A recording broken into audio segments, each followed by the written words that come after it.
চলছে ইউরো আর চলছে কোপা। জমজমাট ফুটবল উপভোগ করছেন গোটা দেশবাসী, সঙ্গে বিশ্ববাসী। ইউরো ও কোপায় বড় দলগুলিকে রীতিমতো টেক্কা দিচ্ছে ছোট দলগুলি। জয় পেলেও সেমিফাইনালের আগে কিন্তু চাপে নেদারল্যান্ডস, আর নেইমার ছাড়া কি অচল ব্রাজিল? সব বিষয় নিয়ে আজকে আমরা কোপা এবং ইউরো কাপ নিয়ে আলোচনা করব এই মুহূর্তে। প্রতিদিনই যেরকম আমাদের করি, আজকেও সেই অনুষ্ঠান আমরা করছি। আমাদের মধ্যে উপস্থিত হয়েছেন রাজেশ রায় চৌধুরী, বিশিষ্ট ফুটবল কোচ। রাজেশবাবু, প্রথমেই আপনাকে ধন্যবাদ জানাই এবং ভ্যানগার্ডের স্টুডিওতে স্বাগত। নমস্কার। গতকাল যে ম্যাচটা আমরা দেখলাম, প্রথমেই এক্সপ্লেন যদি করতে হয় তাহলে নেদারল্যান্ডস, অবশ্যই নেদারল্যান্ডস একটা বিশ্ব ফুটবলে একটা নাম, এবং সেই সঙ্গে নেদারল্যান্ডস কিন্তু খুব বেশি উইং প্লের উপর খেলে। নেদারল্যান্ডস মানে মাঝমাঠে ফুটবলের একটা শিল্প থাকে। কিন্তু কালকে নেদারল্যান্ডস জয় পেলেও নেদারল্যান্ডস এত ছন্ন ছাড়া ফুটবল খেললো কেন?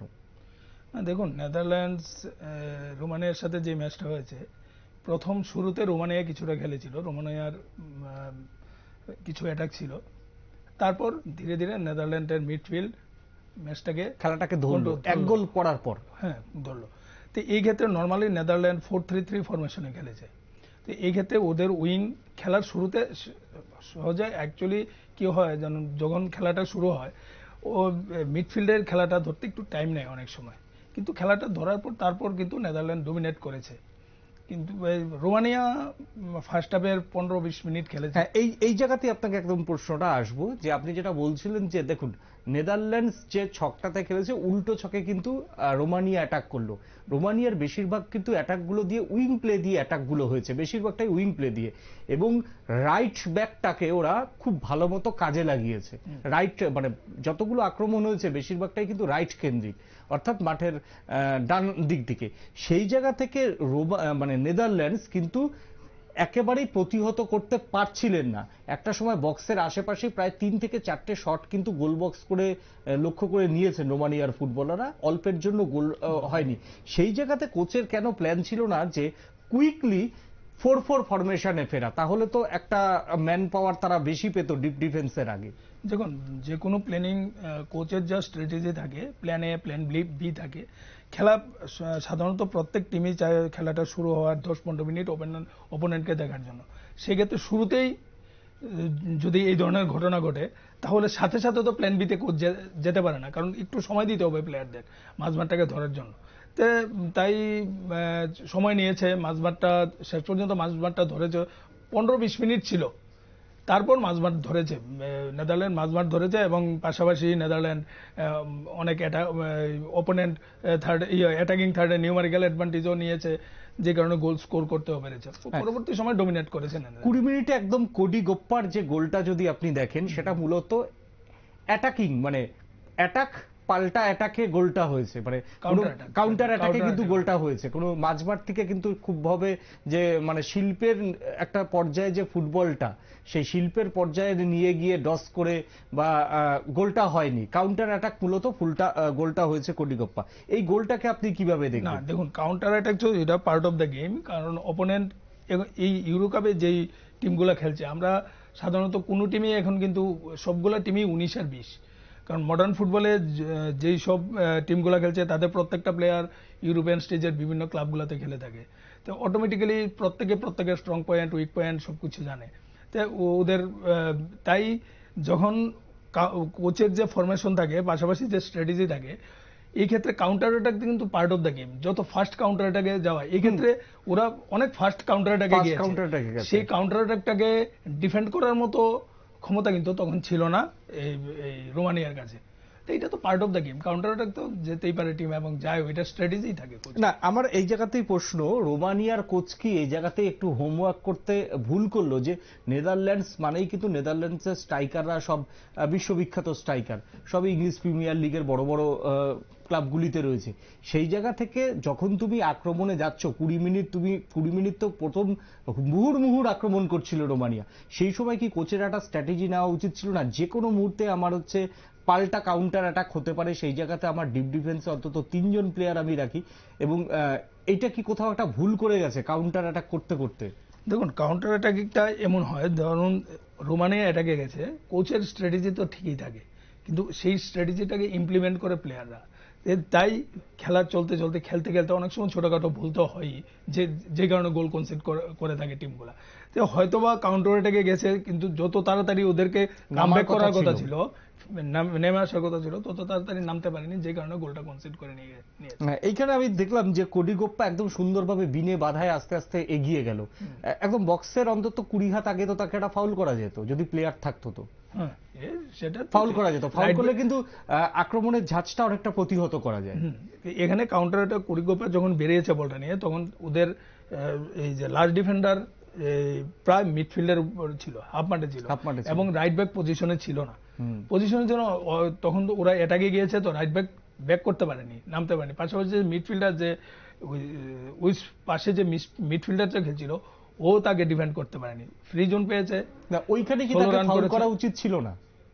কোডিগোপ্পাকে যদি ফাউল করে দিত ওই পজিশনে। ফাউল করা, এটা তো একজন কোচ ফাউল করার কথা তো বলতে পারে না। ফাউল করা এটা তো প্লেয়ারের বুদ্ধিমত্তা, প্লেয়ারের বুদ্ধিমত্তা। আমি ওই আক্রমণটাকে আমাকে ইনিশিয়াল যদি আমার প্রতিহত করতে হয়, আমাকে ফাউল করা ছাড়া ওই জায়গায় ফাউল করলে, ওই জায়গায় যেহেতু গোল স্কোরিং অপরচুনিটি ছিল, ওই জায়গায় ফাউল করলে রেড কার্ড হয়ে যেত। তাই খেলার শুরুতে একটা টিম রেড কার্ড যদি হয়, এই কম্পিটিটিভ যে কম্পিটিশন, প্রত্যেকটা টিম 19-20 টিম, এই যে কম্পিটিটিভ ম্যাচ চলে, যদি খেলার 10-15 মিনিটের মধ্যে রেড কার্ড হয়ে যায়, 10 জনে বাকি 80 মিনিটস ফুটবল খেলতে হবে, টিম 5-6 গোল কনসিড করে ফেলবে। কালকে ড্যানিয়েল মেলানকে কিরকম দেখলেন? পরপর 2টি গোল করলো নেদারল্যান্ডসের হয়ে, ওকে কিরকম দেখলেন? আউটস্ট্যান্ডিং প্লেয়ার, উইথ বল প্রচন্ড ফাস্ট, এবং নেদারল্যান্ড টিমটা ভালো খেলছে, এবং নেদারল্যান্ড টিমটা আমার মনে হয় অনেক দূর পর্যন্ত যাবে। ওদের কম্বিনেশন, বিশেষ করে মিডফিল্ড এবং ফরওয়ার্ড লাইনের মধ্যে যে কম্বিনেশনটা খুবই ভালো। এবং মালান যে গোলটা করেছে, প্রথম গোলটা তো 16 রান করে নিয়ে তারপর পোস্টে রেখেছে, দ্বিতীয় গোলটাও ভালো গোল করেছে। তাই আউটস্ট্যান্ডিং প্লেয়ার, এবং আমার মনে হয় নেদারল্যান্ড অনেক দূর পর্যন্ত যাবে। কালকে কোপার ম্যাচটা যদি আমরা দেখি ব্রাজিলের দিকে, ব্রাজিলের সেই সাম্বা কালকে 90 মিনিট দেখা গেল না, প্রথম। দ্বিতীয়ত নেইমার ছাড়া সত্যি কি এখন অচল ব্রাজিল? একটা খুব ভালো ফ্রি কিকে হয়তো তারা গোল পেয়েছে, কিন্তু যে সাম্বার ঝলক দেখা উচিত, অর্থাৎ মাঝমাঠ থেকে যে 8টা-10টা পাস খেলে একদম বক্সের সামনে যাওয়া দরকার, যে সাম্বার ঝলক, দ্রুত pass, right and left, middle, tossing football, একটাও কালকে ঝড় দেখা গেল না। কি বলবেন? দেখুন, ব্রাজিল টিম একটা ট্রানজিশন পিরিয়ডের মধ্যে দিয়ে যাচ্ছে, কারণ এখন ম্যাক্সিমাম নতুন প্লেয়ার আসছে। নেইমার ইনজুরি, দীর্ঘদিন ধরে ইনজুরিতে আছে। নেইমারকে ছাড়াই ব্রাজিলকে চিন্তা করতে হবে, কারণ নেইমারের ইনজুরি, নেইমার কবে ফিরে আসবে মাঠে বলা যাচ্ছে না। তাই তাছাড়া যে প্লেয়ারগুলো আছে, যে রফিনা যে ফ্রি কিক গোল করলো, অসাধারণ, আউটস্ট্যান্ডিং, ভিনিসিয়াস জুনিয়র, রড্রিগেজ, সবই তো ভালো প্লেয়ার, কিন্তু হয়তোবা দেশের জন্য খেলছে। আস্তে আস্তে টিমটা যখন নিজেদের মধ্যে আন্ডারস্ট্যান্ডিং আসবে, আর একটু বেটার খেলবে। আর আমি এক সেকেন্ড আপনাকে একটু থামাবো। রাফিনার যে কালকে ফ্রি কিকটা, সেই ফ্রি কিকটা আপনি কার সঙ্গে তুলনা টানবেন? মানে পাওয়ারে রবার্তো কার্লোস, না এদিকে তার যে বলটা একদম সুইং করে একদম সুন্দর একদম কোনা দিয়ে ঢুকলো? গোলকিপার কিন্তু ঠিক পজিশনেই ছিল এবং ঠিক দিকে ঝাঁপ দিয়েছে, একদম বলের ফ্লাইট সামান্য মিস করেছে, এবং ওই পজিশনে গোলকিপারে কিছু করারও সাধারণত থাকে না, গোলকিপারে কিচ্ছু করা থাকে না, কিন্তু গোলকিপার কিন্তু ঠিক জায়গায় টানটা নিয়ে নিয়েছিল। সেই জায়গাতে আমার যতদূর, মানে দেখুন, খেলার মাঠে থাকলে বোঝা যায় যে বলটার পাওয়ার কতটা ছিল, এবং বলটা কিন্তু খুব বেশি সুইং করেনি। আপনার কি মনে হচ্ছে, পাওয়ারেই গোলটা হলো না সুইং এ পরাস্ত হয়েছিল? না, দেখুন, যে জায়গায় ফ্রি কিকটা হয়েছে, সেই জায়গায় যে নিয়ারেস্ট পোস্টটা ছিল, সেই পোস্টে কিন্তু ওয়াল নিয়েছে। তো ওয়াল যে পোস্টে ছিল, ওয়ালটা, সেই পোস্টেই বলটা সুইং করিয়েছে। এবং যে সোয়ার্বের মধ্যে কিছুটা পাওয়ার ইউজ করে ওরা, তাই যখন যদি এটা টপ কর্নারে যায়, গোলকিপারের পক্ষে সেভ করা সম্ভব না। কারণ গোলকিপার এই জায়গায়, ওয়ালের পিছনে তো গোলকিপার থাকতে পারে না, গোলকিপার প্রায় মাঝখান, পাশাপাশি সেকেন্ড বারটাকে কিন্তু গোলকিপারের ফলো রাখতে হয়। আদারওয়াইজ সেকেন্ড বার যদি ফ্রি থাকে, তাহলে ওই সেকেন্ড বারে রেখে দেবে। তো এই জায়গাতে যেহেতু ওয়ালটা ফার্স্ট পোস্টে ছিল, তাই গোলকিপার এই পোস্টটা কিছুটা ছেড়ে রাখবে, ওই জায়গায় ওই টপ কর্নারেই বলটা। সোয়ার্ব তো হয়েছেই, ইন এডিশন এটার সাথে পাওয়ারও ছিল।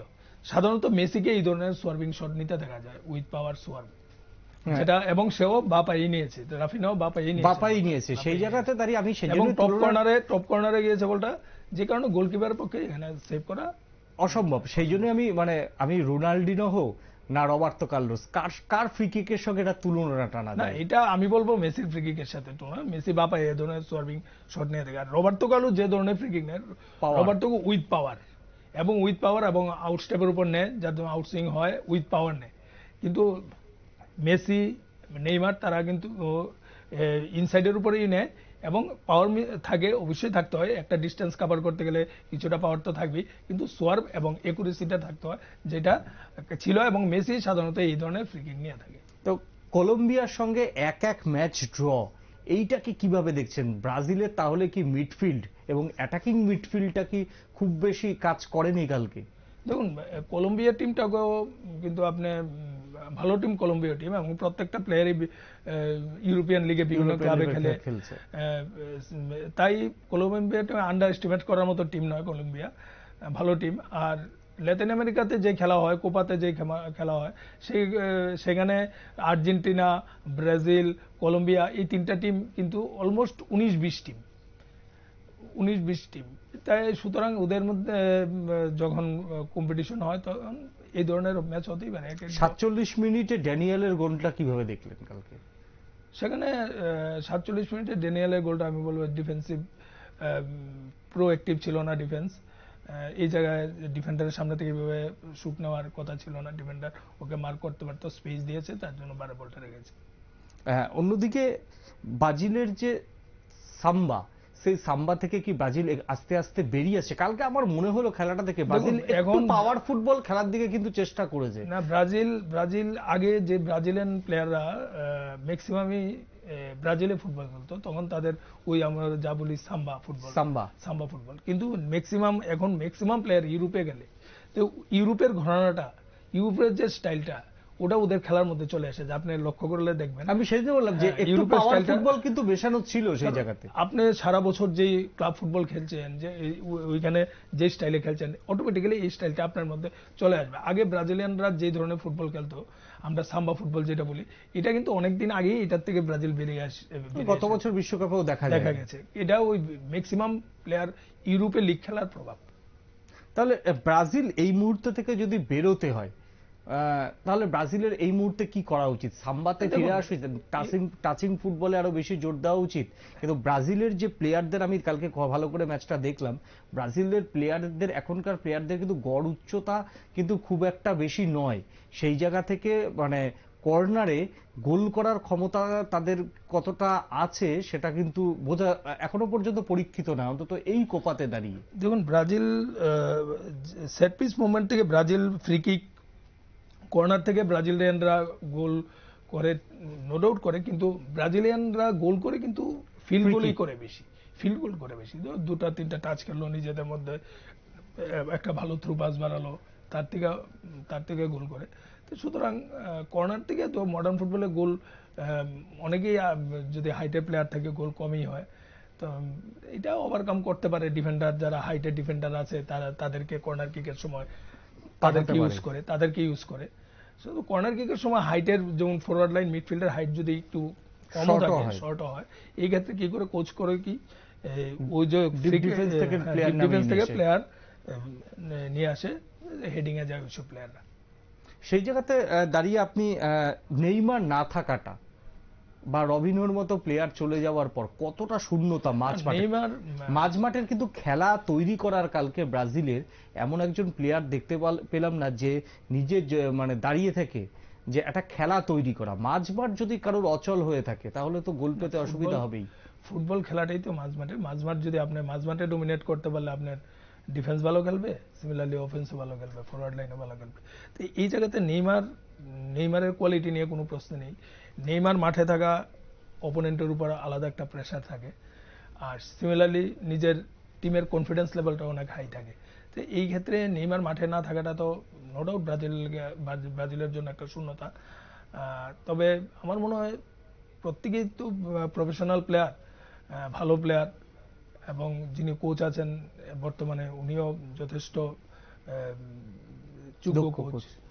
সুতরাং ওভারকাম নিশ্চয় করবে এবং নেইমারের অভাব নিশ্চয়ই নেইমারের অভাব তো পূরণ করা পুরোটা সম্ভবপর নয়। তো এই ক্ষেত্রে কি করা যায়, কিভাবে টিমটাকে এগিয়ে নিয়ে যাওয়া যায়, এজ এ টিম কিভাবে ফুটবল খেলা যায় কারোর উপর নির্ভর না করে, সেটা নিশ্চয়ই করবে। আপনি নিজে কোপাতে ব্রাজিলের সম্ভাবনা কতটা দেখছেন? নিশ্চয়ই দেখুন, গ্রুপ লিগের ম্যাচের সাথে নকআউটের ম্যাচের অনেক ডিফারেন্স থাকে। গ্রুপ লিগে আপনি বড় টিমগুলোকে দেখবেন, নকআউটের গ্রুপ লিগের খেলা আর নকআউটের খেলার মধ্যে অনেক ডিফারেন্স দেখতে পারবেন। গ্রুপ লিগে বড় টিমগুলা ফুল ফ্লেজেড নিজেকে যায় না, নকআউটে কিন্তু অনেক বেশি তাদেরকে ওপেন দেখতে পারবেন। কিন্তু গ্রুপ লিগে নিজেদেরকে কিছুটা গুটিয়ে রাখে, রাখে, মাপতে দেয় না অপোনেন্ট কোচকে। এটা থাকে, কারণ যখন নকআউট স্টেজে যাবে তখন ফুল ফ্লেজেড যাবে, ডিফারেন্স থাকে। এবার আরেকবার আপনি চলে আসবে ইউরোতে। গতকাল সবচেয়ে যে ভালো ম্যাচটা হয়েছে অবশ্যই তুর্কি আর অস্ট্রিয়া। অস্ট্রিয়া আমরা জানতাম যে সবাই কিন্তু হট ফেভারিট অস্ট্রিয়াকেই ধরেছে, কিন্তু সেই জায়গাতে তুর্কির এই জয়, এত দুর্ধর্ষ জয়, কি বলবেন, কিভাবে দেখছেন এটা? কালকে তুর্কি ভার্সেস অস্ট্রিয়ার যে ম্যাচটা, এটাতে ফেভারিট হিসাবে অস্ট্রিয়া মাঠে নেমেছিল, কিন্তু তুর্কির কমিটমেন্ট ছিল 100%। যেমন আপনি ম্যাচটা যদি দেখেন, নিয়ার অ্যাবাউট 60 অ্যাবভ পার্সেন্টেজ ছিল বল পজিশন অস্ট্রিয়ার, এবং প্রায় অস্ট্রিয়া নিয়ার অ্যাবাউট 5টা শুট টার্গেটে নিয়েছে। কিন্তু একটা জায়গায়, যে জায়গাটায় তুর্কি, কোন জায়গাটা, তুর্কি নিজেদের ডিফেন্সিভ থার্ডে নিউমেরিক্যাল অ্যাডভান্টেজ নিয়েছে বারবার, যে কারণে অ্যাটাকগুলোতে গিয়েছে ঠিকই এই যে অস্ট্রিয়া, কিন্তু সেগুলোকে গোলে কনভার্ট করতে পারেনি। ডিফেন্সিভ থার্ডে, তুর্কির ডিফেন্সিভ থার্ডে গিয়ে আটকে যাচ্ছে বারবার, কারণ ওদের নিউমেরিক্যাল অ্যাডভান্টেজ অনেক বেশি ছিল। আর পাশাপাশি যে গোল দুইটা কনসিড করেছে অস্ট্রিয়া, সেই দুটা গোল দেখবেন, প্রথম গোলটা 6 ইয়ার্ড বক্স থেকে হয়েছে, যেখানে ডিফেন্ডারদের আরো প্রোঅ্যাক্টিভ হওয়ার কথা ছিল। ডিফেন্ডার 3-4জন ডিফেন্ডারের মাঝখান থেকে ও গোলে শুট নিয়েছে। এর আগে ডিফেন্ডার 3জন এই বলটা ক্লিয়ার করতে পারত। দ্বিতীয় গোলটা কর্নার থেকে হয়েছে। কর্নার কিকটা নেওয়ার পর দুজন স্টপার ওর সাথে ছিল, 2জন ডিফেন্ডার ছিল, তার মাঝখান থেকে ও অ্যাড করেছে। সুতরাং মনে হয় ডিফেন্সিভ কলাপস, এই ক্ষেত্রে ডিফেন্ডাররা আর একটু প্রোঅ্যাক্টিভ হতে পারত। হ্যাঁ, ডেমিরালের যে দুটো গোল, সেই ডেমিরালের দুটো গোলেই কিন্তু তারা জয় পায়। প্রথম গোলটা পাওয়ার পরে কি অস্ট্রেলিয়া কি একটু হীনমন্যতায় ভুগছিল, না বাড়তি চাপ নিয়ে নিয়েছিল? নিশ্চয়ই, আপনি যে ম্যাচটাতে ফেভারিট হিসেবে নামবেন, আপনি যদি প্রথমে একটা গোল কনসিড খেলছেন, আপনি বল পজিশন আপনার, আপনি অনেক বেশি অ্যাটাক করছেন, কিন্তু তারপর যদি খেলার এগেনস্টে যদি গোল হয়ে যায়, তাহলে নিশ্চয়ই টিম চাপে পড়ে যায়। এটা তো চাপ তো ছিলই, যে কারণে দ্বিতীয় গোলটাও ওরা কনসিড করেছে, এবং ওরা অ্যাটাকে যাচ্ছে, কিন্তু যেহেতু বারবার নিউমেরিক্যাল অ্যাডভান্টেজ নিয়ে নিচ্ছে ডিফেন্সিভ থার্ডে, তাই সেগুলোকে গোলে কনভার্ট করতে পারেনি। এই ক্ষেত্রে কোচকে ক্রেডিট দিতে হবে, কারণ ওই পেনিট্রেটিভ জোনে ওদেরকে অ্যালাউ করেনি, যে কারণে ওরা কিন্তু, আর বিশেষ করে গোলকিপার তো অসাধারণ সেভ। লাস্ট আপনি যখন অ্যাডেড টাইমে খেলা চলছে, তখন যে গোলটা সেভ করলো, জেনুইন গোল সেভ করে দিয়েছে গোলকিপার, যে গোলটা। গোলকিপার কালকে ম্যান অফ দ্য ম্যাচ তুর্কির গোলকিপারকে দেওয়া যায়। একেবারে। এবার যদি একদম অনুষ্ঠান শেষের দিকে আমরা যদি আসি, যে ইউরো কাপ চলছে, ইউরো কাপের সব থেকে বড় ম্যাচ কিন্তু 5 তারিখ। এ বিষয়ে কোনো কারোর মনে সন্দেহ নেই, গোটা অঘোষিত ফাইনাল বলা যায়, অঘোষিত ফাইনাল বলা যায়। গোটা বিশ্বের ফুটবল প্রেমীরা কিন্তু সবাই তাকিয়ে থাকবে স্পেন ভার্সেস জার্মানির ম্যাচের দিকে। এবং এই ম্যাচ কেন ইম্পর্টেন্ট? এই ম্যাচ হচ্ছে দুই টিমের স্কিলের লড়াই। দুই টিমের, জার্মান হচ্ছে পাওয়ার ফুটবল খেলতে ভালোবাসে, উইং প্লে খেলতে ভালোবাসে। অন্যদিকে যে টিকি টাকা, স্পেনের হচ্ছে বিখ্যাত ফুটবল, সেই টিকি টাকার সঙ্গে পাওয়ার ফুটবল এবং সঙ্গে আপনার হচ্ছে লং ফুটবল, পাসিং একটা লড়াই। এবং সেই সঙ্গে এই যে দুই কোচের স্ট্র্যাটেজিগত লড়াই, সেটাও কিন্তু যথেষ্ট ফুটবল প্রেমীরা উপভোগ করবে। একদম শেষের দিকে প্রশ্ন, জার্মান মানেই হচ্ছে একটা লড়াই করার মানসিকতা, তারপর জার্মান মানেই হচ্ছে নিজেদের হোম ভেন্যুতে খেলছে, জার্মান মানেই হচ্ছে উইং প্লে, জার্মান মানেই হচ্ছে লং প্লে, মানে long football, long passing football খেলতে ভালোবাসে। সেই জায়গা থেকে তিকি টাকা ফুটবল খেলার উপরই জোর দেবে স্পেন, এবং বিগত ধারাবাহিকতা দেখলে তাই বোঝা যায়। এইবার এই দুই কোচের যে স্ট্র্যাটেজিগত লড়াই একদম কি হতে পারে? দেখুন, স্পেন যে ফুটবলটা খেলে, আমরা স্পেন সাধারণত 4-3-3 এবং কখনো কখনো 4-2-3-1 4-2-3-1 ফরমেশন চেঞ্জ করে নেয়, কিন্তু সাপোর্টিং প্লে প্রচুর স্পেনের। স্পেন যখন ফুটবল খেলে এই জায়গায় লড়াইটা হবে জার্মানের সলিড ডিফেন্স লাইন আর স্পেনের মিডফিল্ড ফরওয়ার্ডের মধ্যে। কারণ স্পেনে আপনি এই ক্ষেত্রে আমার মনে হয় যে একটা জিনিস স্পেনকে চিন্তা করতে হবে, আমি যতটুকু অল্প বিস্তর দেখেছি ম্যাচ, জার্মান খুব ফাস্ট কাউন্টার অ্যাটাকে আসে। অবশ্যই ওরা ডিফেন্সিভ থার্ডে ম্যান পাওয়ার বাড়িয়ে রাখে, অপোনেন্ট থেকে বল পজিশন নেওয়ার পর খুব ফাস্ট কাউন্টার অ্যাটাকে যায়। সেই কাউন্টার অ্যাটাকটাকে প্রতিহত করা, এটাই চ্যালেঞ্জ স্পেনের কাছে। আদারওয়াইজ স্পেন, আমার হিসাবে আমি স্পেনকে ফেভারিট ধরছি এবার ইউরোতে, ফেভারিট চ্যাম্পিয়ন হিসেবে ধরছি। কিন্তু স্পেনের যে ফুটবল, যে স্পেনের যে বিশেষ করে যে মিডফিল্ডে আপনার ফেবিয়ান রুইজ, রোড্রি, পেড্রি, তো ওদেরকে, এই যে তিনজন মিডফিল্ডার, ওদেরকে ব্লক করতে হবে মিডফিল্ডে ডোমিনেট করতে গেলে। আদারওয়াইজ আমি বলবো জার্মান যদি একদম আলোচনা শেষে চলে এসেছে, তো জার্মান যদি স্ট্র্যাটেজিটা একটু বদলে, জার্মান যদি লং পাসিং ফুটবল খেলে, অর্থাৎ মাঝমাঠ থেকে লং পাসিং ফুটবল খেলে, যেটা জার্মান একদম শিল্পের পর্যায়ে নিয়ে যেতে পারে, সেই জায়গাতে থাকলে তখন কোচের স্ট্র্যাটেজিটা কি হবে স্পেন কোচের? তখন তো তাকে ডিপ ডিফেন্সে আরো বেশি 4 জন না 5 জন রাখতে হবে। দেখুন, স্পেন টিমের আপনি লক্ষ্য করবেন, স্পেন যতটুকু ফাস্ট, প্রচন্ড স্পিড টিমটার, যতটুকু ফাস্ট উঠছে নামতেও পারে, ততটুকু ফাস্ট টিমটা নামছে। ফুটবলে এটাই নিয়ম, আপনি যতটুকু উঠতে, যখন টিমটা অ্যাটাকে যাবে, তখন যেমন টিমের স্ট্রাইকার ফরওয়ার্ড লাইনের পাশে কাভারে থাকবে টিমের মিডফিল্ডার, পাশে থাকবে ডিফেন্ডার। যদি অপোনেন্টকে স্পেস দেন তাহলে অপোনেন্ট খেলবে। অপোনেন্ট কিন্তু স্পেনের খেলার লক্ষ্য রাখবেন, স্পেন খুব ফাস্ট, দুলনার মতো, আমরা যে দুলনা দেখি এই দোলনার মতো, যতটুকু ফার্স্ট উঠছে ঠিক ততটুকু ফার্স্ট নামছে। তাই যদি এটা এই ধারা বজায় রাখতে পারে তাহলে নিশ্চয়ই আটকাতে পারবে। দ্বিতীয়ত আর একটা, স্পেনের যে ইউরোকাপ বা জাভিরা যখন ফুটবল খেলতো, তারাও কিন্তু দেখতেন, জেভি এনেস তারা যখন ফুটবল খেলতেন, তখনও তারা, রড্রিগেজ যখন ছিলেন, তখনও দেখা যেত কিন্তু স্পেন কিন্তু পজিটিভ স্ট্রাইকারের দিকে কখনো মন দিতে না।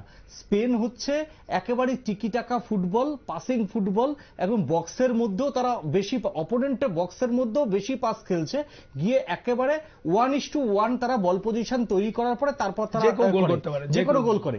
সেই জায়গাতে দিয়ে জার্মান মানেই কিন্তু হচ্ছে টাফ ট্যাকেল হবে, জার্মান মানেই টাফ ট্যাকেল। সেই টাফ ট্যাকেলকে মোকাবিলা করতে আপনার কি মনে হচ্ছে বক্সের বাইরে থেকে স্পেনের অনেক বেশি শট খেলা উচিত? না, এটা তো কোচের স্ট্র্যাটেজি থাকবে। দেখুন, কোচ এই লেভেলে যারা কোচিং করছেন, তারা জার্মান টিমের স্ট্রং পয়েন্ট, জার্মান টিমের উইক পয়েন্ট, একজন কোচ যখন কোনো স্ট্র্যাটেজি ফিট করে, নিজের টিমের strong point, weak point, similarly opponent টিমের স্ট্রং পয়েন্ট, উইক পয়েন্টের উপর বেস করেই কিন্তু করে। তো জার্মান কি ধরনের ফুটবল খেলছে, জার্মানের কোন প্লেয়ার কোন পজিশনে খেলছে, কার প্লে কোথা দিয়ে অ্যাটাকে যাচ্ছে, তো এই ব্যাপার নিয়ে কাটাছেড়া তো হবেই, এবং সে এইসব দেখেই স্ট্র্যাটেজি ফিট করবে। তাই আমি বলবো, আমি তো স্পেনকে ফেভারিট রাখবো। মাঝমাঠ ভার্সেস মাঝমাঠের লড়াই, মাঝমাঠে যে ডোমিনেট করবে ম্যাচ, ওই ম্যাচ নিয়ে নেবে। তো এই ক্ষেত্রে আমি, যেহেতু স্পেনের মাঝমাঠটা আমাকে অনেক বেশি সলিড মনে হয়েছে, অনেক কম্প্যাক্ট মনে হয়েছে, তাই আমার মনে হয় এই ম্যাচে স্পেনকেই ফেভারিট আমি ধরছি। কার্যত দুই গোলরক্ষকের কাছে কিন্তু 5 তারিখ কিন্তু অগ্নি পরীক্ষা, সেটা তো অবশ্যই।